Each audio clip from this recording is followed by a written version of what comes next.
여러분 안녕하세요. 오늘은 이제 또 저희가 카페 창업 가이드 컨텐츠를 준비했는데, 카페 창업하는 분들이 이제 머신도 고르고 뭐 인테리어도 하고 나서 순서는 다 조금씩 차이가 있지만 거의 이제 마지막쯤에 결정하시는 게 이제 커피 원두라고 생각을 해요. 또는 먼저 뭐 선택을 하신 분도 있겠지만, 근데 먼저 선택을 하시는 분들은 본인이 어느 정도 커피에 대해 많이 아시고 커피 취향이나 철학이 확고하신 경우가 많고, 대부분 그렇지 않은 경우에는 마지막에 선택을 하시거나 막 급하게 오픈 얼마 앞두고 결정하시는 경우들이 많거든요. 그래서 그런 커피를 잘 모르는 분들을 위한 커피 원두 선택 요령에 대한 거랑 주의할 점들을 설명을 드려보도록 할게요. 그래서 우선은 기본적인 로스팅에 대한 설명을 드려보려고 하는데, 너무 많은 설명을 하면 영상이 길어지기 때문에 좀 간략하게 좀 설명을 드려볼게요. 그래서 우선은 화면에 보이시는 것처럼 우리가 로스팅을 얘기할 때 보통 가장 밝은 로스팅이 라이트, 그 다음 중간 미디엄, 그 다음 다크라고 이야기를 하고, 제가 써놓진 않았지만 구분선을 중간 사이사이에 하나씩 더 표현을 했거든요. 그래서 라이트와 미디움의 중간이 뭐 미디움 라이트, 미디움과 다크 사이에 미디움 다크, 이런 포인트까지 우리가 보통 얘기를 하게 됩니다. 여러분 업체마다 조금 다르지만 일반적으로 얘기했을 때 라이트 같은 경우에는 커피가 갖고 있는 고유의 향과 신맛이 비교적 많고 무게감은 상대적으로 조금 가벼울 수가 있습니다. 근데 여기서 말하는 커피 고유의 향은 여러분들이 흔히 아시는 어떤 고소하고 구수한 커피 향이라기보다는 우리가 흔히 커피 생두라고 부르거든요. 커피 생두가 갖고 있는 고유의 향을 의미하는데, 나중에 또 이것도 기회가 되면 컨텐츠로 한번 찍어보려고 하는데, 저희가 흔히 얘기하는 체리가 갖고 있는 과일 향이라던가 꽃향 같은 것들을 이야기를 하게 됩니다. 그게 보통 라이트 로스팅에서가 가장 발현이 많이 이루어지게 되고, 그 다음에 로스팅을 조금 더 진행한 미디엄 커피 같은 경우에는 좀 더 고소하고 단향, 저희가 일반적으로 많이 생각하는 커피 향에 조금씩 근접해지기 시작해요. 그 다음에 약간의 신맛과 쓴맛이 공존하고 있는 형태라고 보시면 좋을 것 같아요.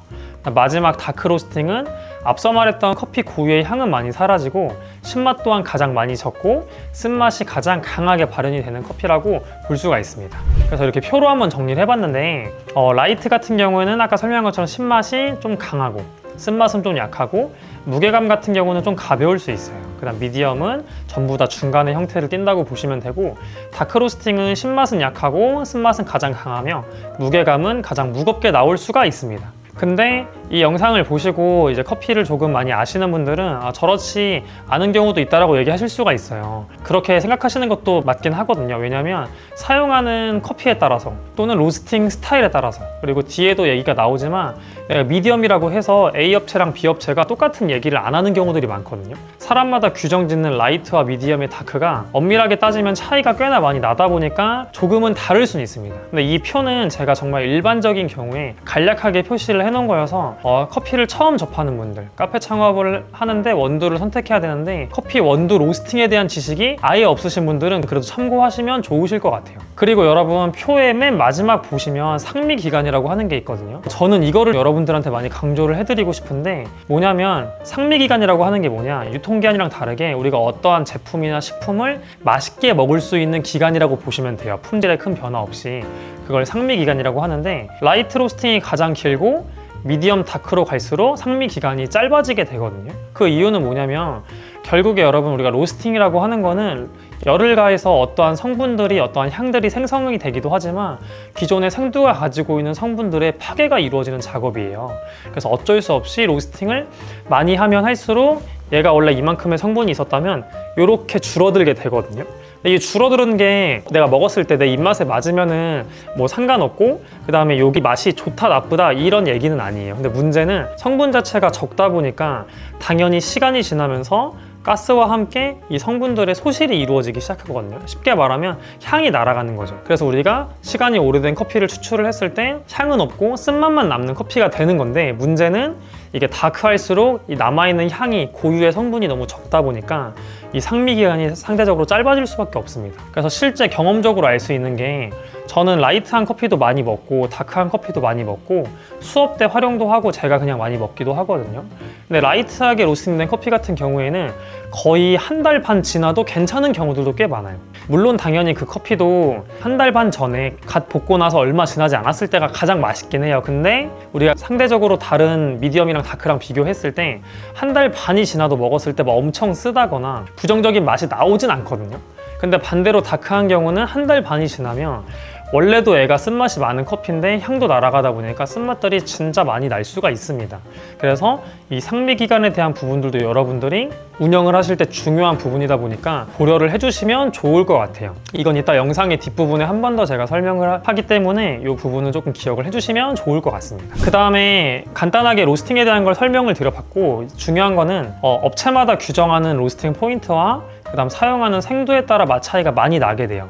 아까 말씀드린 것처럼. 그래서 여러분들이 반드시 직접 먹어보고 선택을 하셔야 됩니다. 제 영상만 보시고 또는 다른 분의 영상만 보시고 그냥 누구 말만 듣고 원두를 선택을 하시는 게 아니라 이런 기본 상식을 머릿속에 갖고 있는 상태에서 업체들한테 받은 다음 거기 정보도 보시고, 가장 중요한 건 직접 먹어서 맛이 실제 어떠한지를 확인해 보는 게 일단 가장 중요해요. 이게 가장 기본 베이스로 좀 깔리고 가야 됩니다. 자, 그 다음 제가 몇 가지 여러분들이 다시 한번 고려해 봐야 되는 경우를 두 가지를 정리해 봤는데, 지극히 제 개인적인 의견이에요. 그래서 여러분들이 그냥 참고하셔도 되고 뭐 여러분들의 의견대로 하셔도 되지만 한 번쯤은 생각해 보시면 좀 좋을 것 같아요. 일단 첫 번째는 무슨 경우냐면, 여러분들이 판매하는 원두가 한 종류인데 산미가 강한 커피를 판매하려는 경우예요. 물론 산미가 강한 커피에 대한 기준치가 사람마다 조금은 다를 수는 있겠죠. 근데 조금 객관적으로 그나마 좀 확인을 하고 싶으시면, 여러분들이 산미가 좋아하시는 편이라면 좋아하지 않은 분 한 3분한테만 드려보세요. 이 커피가 신맛이 센지 안 센지. 근데 세 분 다 신맛이 세다고 하다. 그러면은 대중분들한테, 일반 소비자들한테도 신맛이 강할 확률이 높거든요. 근데 커피를 그것만 판매를 할 거예요. 그러면은 다시 한번 여러분들 생각은 해봐야 됩니다. 여러분들이 뚜렷한 커피 철학이 있고, 또 여러분들이 운영하려는 컨셉 자체가 좀 커피를 전문적으로 다루고 핸드드립, 우리가 일반적으로 브루잉 커피라고 요새 많이 말하는 그런 여러 가지 커피를 막 로스팅 해가지고 또 납품을 받아서 여러 가지 커피를 소개를 하고, 커피 애호가들, 커피를 정말 좋아하는 분들이 우리 카페에 와서 다양한 커피를 즐기고 나는 그것들을 소개해주는 카페 컨셉이시라면 그런 식으로 가셔도 상관이 없으세요. 그리고 그런 분들은 굳이 제 영상을 보지 않으셔도 정말 알아서 잘 이렇게 하실 거거든요. 근데 제 영상을 지금 보고 계시는 여러분들은 커피에 대해서 많이 알고 있을 가능성이 조금 적다 보니까, 그리고 여러분들은 그런 카페보다는 일반 대중분들을 상대로 하는 또 그런 상권의 위치에서 카페를 할 경우가 많잖아요. 근데 그런 경우에 산미가 강한 커피만을 판매하려고 하는 거는 조금은 힘들 수가 있습니다. 왜냐하면 실제로 여러분들이 두 종류의 원두를 판매한다고 하시더라도 조금 산미가 강한 거랑 산미가 없는, 일반적으로 좀 쓴맛이 있는 다크한 커피죠.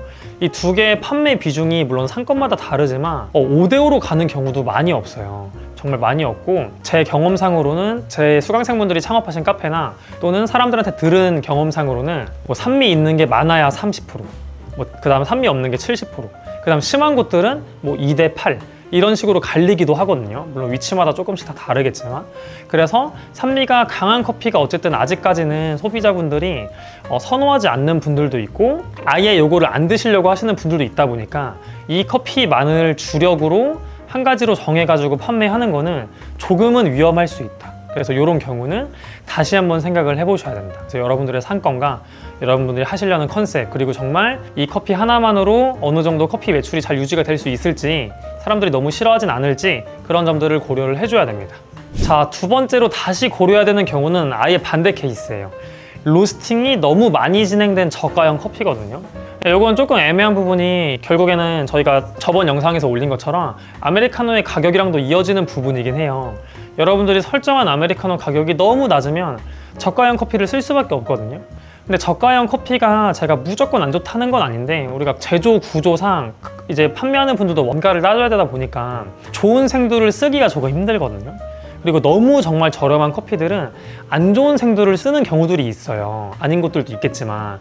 그래서 너무나 저렴한 커피고 안 좋은 생두를 혹시나 썼다면은 로스팅을 많이 했을 가능성이 높거든요. 왜냐면 원재료 자체의 품질이 안 좋다 보니까 로스팅이 조금씩 밝아지게 되면은 그 안 좋은 맛이 드러나게 돼요. 그것을 가리기 위해서 어떻게 보면 의도적으로 원두가 태워지게 되는 거거든요. 근데 그런 커피는 문제가, 일단 첫 번째는 쓴맛이 너무 심합니다. 쓴맛이 너무 심해서 요새 또 카페 창업하는 분들도 많이 쓴 거를 커피를 많이 취급 안 하시려 하고, 요새 손님들도 너무나 많이 쓴 커피는 드시지 않는 경우들이 많은 것 같아요. 그래서 너무 쓰고, 그 다음에 또 탄맛이 좀 많이 나기도 해요. 그래서 결점이 좀 많다 보니까 탄맛이 날 수가 있고, 또 하나의 문제는 아까 처음에 얘기한 것처럼 그 상미 기간이 매우 짧습니다. 그래서 커피가 납품 이제 받으시고 배송을 받으시고 사용한 지 한 2주밖에 안 됐는데 완전 기름기가 너무나 많이 나오고, 먹었을 때도 과한 쓴맛과 탄맛들이 많이 날 수가 있습니다. 근데 또 문제가, 이 로스팅을 너무 많이 진행하게 되면은 앞서 말했을 때는 다크하게 갈수록 좀 제가 무거워진다 그랬잖아요. 근데 그 어느 시점을 넘어가면 무거워지는 게 아니라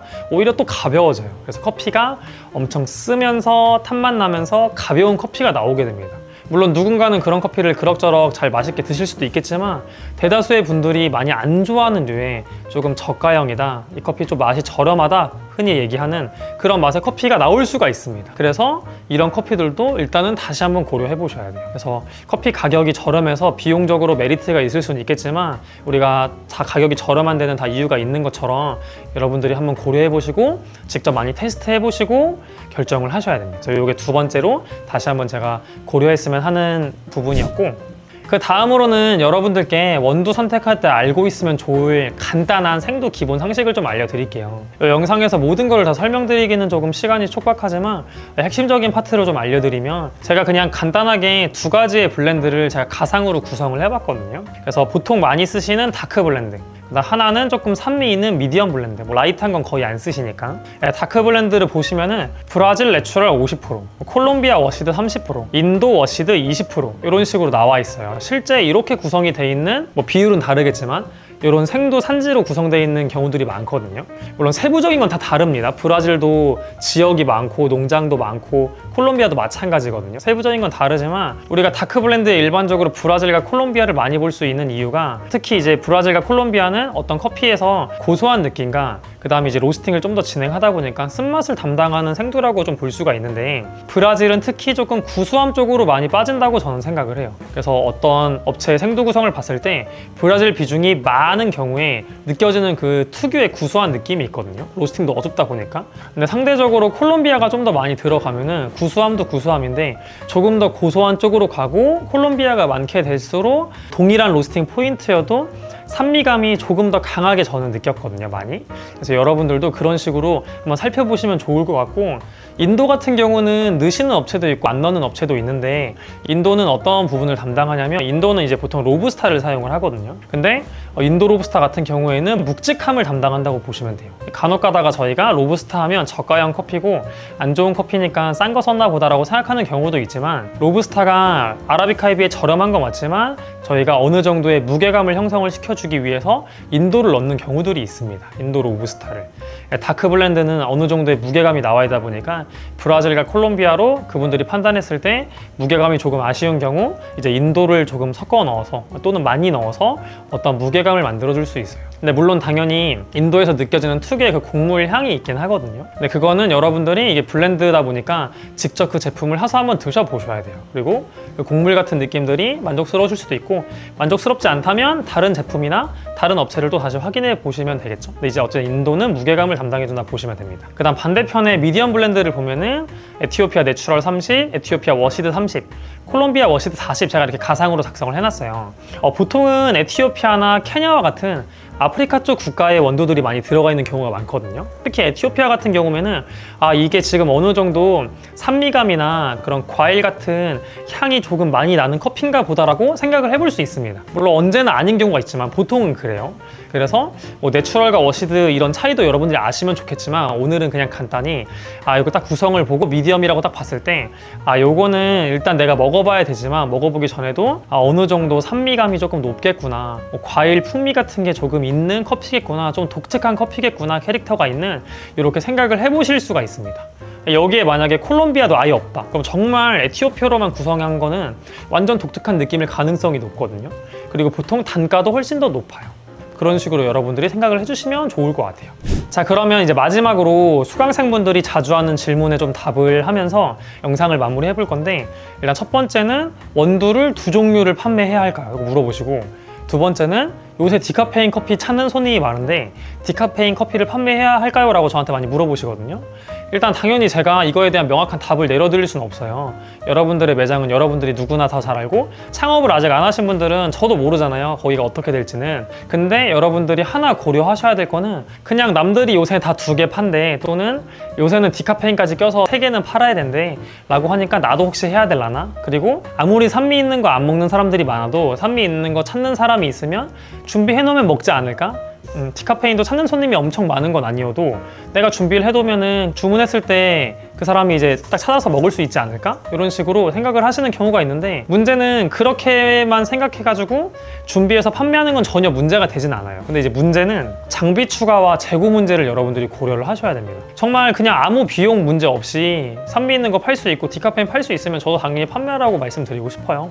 뭐 일하는 것만 조금 더 힘이 들어가는 건데 뭐 그렇게 많은 힘이 들어가는 건 아니거든요. 물론 세팅을 또 다시 해야 하긴 하지만, 근데 이제 그거보다 문제는 첫 번째는 장비 추가를 생각을 해야 됩니다. 여러분들 그라인더 한 대에는 하나의 원두를 집어넣고 사용을 하거든요. 주문이 들어왔다고 호퍼에서 원두 비운 다음에 새로운 걸 또 넣을 수가 없잖아요. 그러니까 여러분들이 원두를 2가지 판매하실 계획이면 그라인더도 2대 해야 됩니다. 결국엔 비용이 늘어나는 거죠. 뭐 아무리 저렴한 걸로 추가한다고 하더라도. 근데 디카페인까지 하신다? 그럼 그라인더가 3대가 있어야 돼요. 결국에는 이 초기 비용이 발생한다는 거, 요 문제가 있고, 나는 그냥 그러면 장사하는 거 보면서 어느 정도 수익이 생기면 그라인더를 추가하겠다. 요것도 좋은 방법이거든요. 근데 하나 더 고려해야 될 거는 재고 문제를 고려를 하셔야 돼요. 아까 말했듯이 커피는 유통기한도 있지만 뭐 유통기한 내에는 다 판매를 하니까 상미 기간이라고 하는 게 훨씬 중요해요. 그리고 아까 제가 산미 있는 커피, 그러니까 좀 로스팅이 밝은 포인트의 커피는 상미 기간이 길다고는 했지만, 그것도 당연히 로스팅한 지 얼마 안 됐을 때가 맛이 괜찮고 시간이 지날수록 향이 날아가는 거거든요. 근데 또 문제는 산미 있는 커피 좋아하시는 분들은 그 커피의 산미와 향을 즐기려고 마시는 거예요. 깔끔한 느낌의 커피를. 근데 여러분들이 다크한 커피만 판매하시다가 조금 수요가 있는 것 같길래 산미 있는 커피를 하기로 했어요. 그라인더도 샀어요. 그래서 납품을 받았어요. 뭐 일주일에 한 번 시킬 때 다크한 거는 뭐 8kg, 뭐 산미 있는 거는 막 2kg씩 시켰어요. 근데 생각보다 안 나가는 거예요, 요게. 뭐 잘 나갈 때도 있고 안 나갈 때도 있고 편차가 있겠지만 어느 순간에 갑자기 너무 안 나가서 막 한 달이 지났는데 아직 1kg 한 봉지가 남아 있어요. 그러면 여러분들 그거 버리실 건가요? 아까우니까? 아니면 그냥 판매를 하실 건가요? 보통은 일단 맛을 확인해보고 판매를 하려고 하거나 어떻게든 판매를 하려고 하실 거예요. 왜냐면 1kg를 통으로 버릴 수가 없잖아요. 그래서 맛을 확인해 봤는데 맛이 최악으로 나오진 않을 거거든요. 근데 당연히 그 커피가 볶아지고 나서 보통 저희가 뭐 한 3, 4일에서 4, 5일 이후에 쓰라고 하는데, 적정 디게싱이 지나고 어느 정도 맛이랑 산미랑 향이 잘 나오는 구간을 훨씬 넘었다 보니까 좀 텁텁할 수도 있고, 내가 생각하는 산미보다 더 어두울 수도 있고, 뭐 생각보다 다크한 거랑 쓴맛 차이가 안 나는 경우도 있거든요. 간혹 가다가. 그러면 여러분들이 요거 그래도 산미 좋아하는 분들한테 요 캐릭터가 좋아서 나도 구매했던 거고 이걸 판매하려고 한 건데, 전혀 다른 맛의 커피를 판매할 수가 있어요. 뭐 한 달 아니고 뭐 더 지나게 되면 더 맛이 많이 변할 거고. 근데 이런 문제를 우리가 충분히 고려하고 있지 않으면은 실제로 적용을 했을 때 조금 다른 어려움에 좀 봉착을 할 수 있어요. 디카페인도 마찬가지예요. 디카페인 같은 경우는 또 내가 이제 주문을 해가지고 판매하는데 또 안 나가는 경우들이 꽤 있거든요. 근데 이제 디카페인 같은 경우는 또 조금 어두워요, 로스팅이. 그러니까 기간이 더 짧아지겠죠. 이제 막 시간 지나면 기름기가 엄청나게 많이 나오는데, 디카페인도 막 한 달 반 지났는데도 아직도 막 재고가 남아있다. 그럼 결국엔 그럼 버리거나 아니면 손님한테 어떻게 팔아야 되는 건데, 원래 품질보다 많이 낮은 품질로 이제 커피가 나갈 수밖에 없게 되죠. 그래서 여러분들이 충분히 어느 정도의 재고 소진이 되는 수준인 것 같다, 그런 판단이 드셨을 때 커피의 종류 수를 늘리는 거를 저는 권장을 드립니다. 그래서 저는 간혹 가다가 가끔씩은, 물론 이것도 쉬운 방법은 아니지만, 에스프레소로 판매하는 거는 그냥 한 가지만 하시고 내가 좀 특이한, 좀 독특한 산미 있는 류의 커피를 소개하고 싶으신 경우에는 브루잉 커피를 판매하시라고 권장을 드리기도 하거든요. 그냥 그건 납품을 받아도 좀 소량씩 납품을 좀 받을 수 있다 보니까 그런 점들도 또 조금 더 특색 있는, 더 화려한 류의 커피를 취급을 할 수도 있어요, 브루잉 커피는. 그래서 그런 방법도 있으니 딱 이렇게 남들이 많이 하는 무조건 2가지, 3가지 이런 것만 고려하시기보다 다른 방식도 고려해보시고 일단 우리 매장에 잘 맞는지 확인해보시는 게 좋을 것 같아요. 그래서 영상 여러분 마지막으로 좀 정리를 해드리면, 제가 당부드리고 싶은 말씀은 다른 사람이 추천해준, 뭐 그게 지인이든 뭐 유명한 사람이든 뭐 유튜버든 뭐 제가 추천해준 거든, 또는 사람들이 막 가장 많이 사용하는, 정말 아직도 네이버에 검색해서 납품 받으시는 경우들도 있는 것 같아요. 납품보다 구매하시는 거죠. 거기서 리뷰 제일 높은 걸로. 그게 무조건 잘못됐다는 건 아니지만, 좋게 나오는 경우도 있지만, 단순히 사람들이 이제 가장 리뷰를 많이 한 그런 원두를 사용을 하는 게 아니라, 왜 그걸 사용하면 안 되냐면 우리 매장이랑 안 맞을 수 있거든요. 그래서 결국에는 우리 매장의 상황, 그다음 플러스 나의 커피 취향도 정말 중요한 부분이에요. 왜냐면 내가 맨날 마시면서 맛을 잡아야 되는데, 내가 싫어하는 커피를 잡으면 그것만큼 또 힘든 게 없거든요. 그래서 나의 커피 취향, 그다음 플러스 우리가 주 타깃으로 잡는 손님의 취향까지, 이 모든 부분을 고려해서 선택을 해야 합니다. 왜냐하면 저희가 지금 오늘 소개하는 이 영상의 내용은 여러분들이 판매하는 카페의 원두를 고르는 거잖아요. 집에서 드시는 게 아니라. 집에서 드시는 원두는 그냥 여러분들 취향에 맞는 맛있는 거 드시면 되세요. 근데 이건 그게 아니다 보니까 단순하게 나는 이런 커피 좋아하니까 이거 팔아야지, 또는 저 사람이 이거 추천하니까 저거 팔아야지 라고 단순히 결정할 수 있는 부분이 아니에요. 왜냐면 가격을 받고 판매를 하는 거다 보니까. 그래서 이 모든 상황들을 고려해서 여러분들이 선택을 해주셔야 됩니다. 만약에 나의 커피 취향과 내가 판단하는 주 타겟 손님, 우리 상권의 손님들의 취향이 다른 것 같다 하시면은, 그때는 제 개인적인 생각에는 어느 정도 손님의 취향에 맞추되, 아까 말씀드린 것처럼 뭐 브루잉 커피나 아니면 나중에 상황을 보시고 커피 하나를 더 추가해가지고 내가 생각하는 좋은 커피를 소개하는 방식으로 가는 게 저는 맞다고 생각을 합니다. 그래서 여러분, 오늘은 이렇게 카페 창업을 앞둔 분들이 원두 납품업체를 선택하실 때, 또는 납품받을 원두 종류를 선택하실 때 도움이 될 만한 내용을 담아봤고, 여러분들이 이제 궁금하시거나 영상에서 이해 안 가시는 부분이 있으면 댓글로 달아주시면 제가 이제 최대한 보고 설명을 드리도록 하겠습니다. 그럼 저희는 다음번에 또 다른 컨텐츠로 찾아오도록 할게요. 시청해주셔서 감사합니다.